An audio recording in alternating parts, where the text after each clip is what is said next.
Hello everyone, Anthony Vessecchia here from Bodycrafters Inc. on behalf of Scratch Golf Academy. I'm a Level 3 Titleist Performance Institute certified golf fitness instructor, and I'm going to show you a couple drills today for hip mobility. So the goal is more mobile the hips, the more rotation you'll get, the more chances, I could say that chances are more highly likely that you will not get a lower back injury if your hips are very mobile.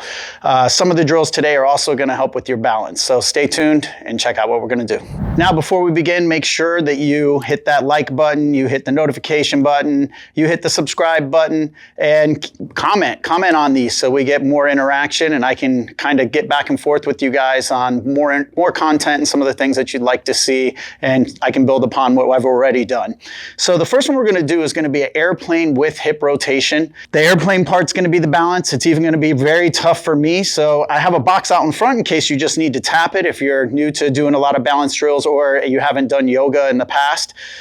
So let's just jump right into it. So what we're going to do is we're going to lean over in an airplane. And if you have to, because you have balance issues, you can put your hand on this and start with a regression, but ideally you're going to be in this position in airplane, and then from here you're going to rotate your hip to the sky and then bring it back down, and then you'll raise yourself back up. So that is the airplane with hip rotation. I'll try the other side. Let's see how it goes so you can see when I rotate towards you about how much, and I may reach out and tap this if I lose my balance, and then I'm going to rotate to the sky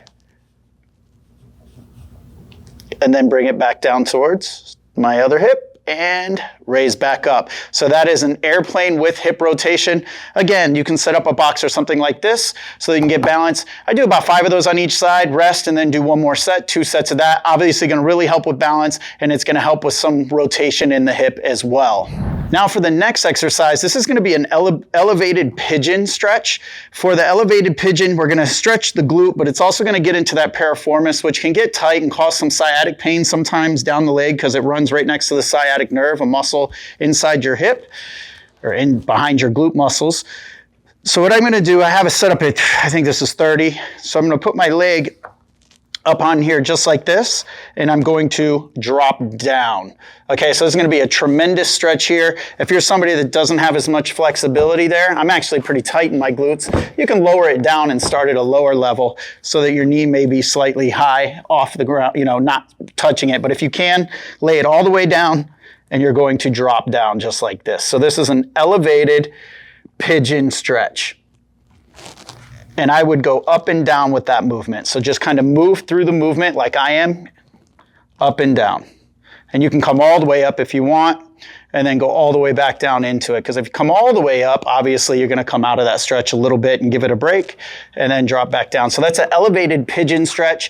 I would do about 10 up and down on each side, and then switch and do it again. So again, 2 sets just like you did on the first one with the airplane with hip rotation.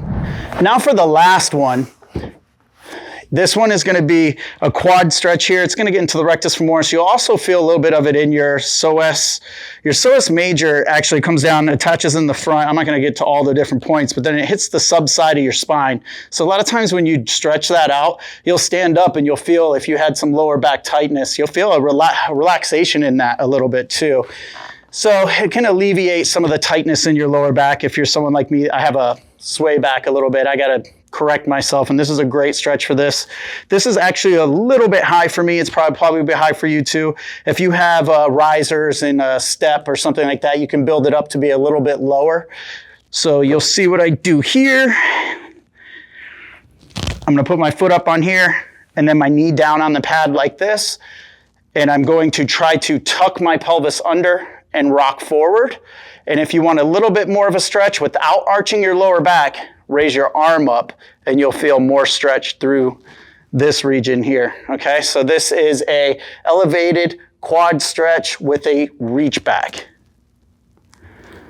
So hold that position for about 30 seconds or so, then switch to the other side and do that a couple times as well. And again, really try to tuck that pelvis under when you rotate forward. The reason for tucking the pelvis, remember what I said about the psoas. That muscle attaches to the front, goes through to the subside of your spine. So if you're arching your back, you're taking some of the stretch away. You're only going to feel it down here in your quad. But if you tuck under and rock forward, you're going to feel an extreme stretch through here. It's also going to stretch the quads more. Anytime you're doing a posterior tilt with your pelvis, it's going to put more stretch on the quad because the quad attaches up here and goes down below the knee. So if you're tilting your pelvis, you're adding stretch to it just like that. So again, elevated quad stretch. Try those 3 exercises. That's going to loosen up the hip region and allow you to get a better turn in your golf swing, which in turn will help you generate more power. Again, subscribe, like, comment, all the good stuff, and we'll bring you more content.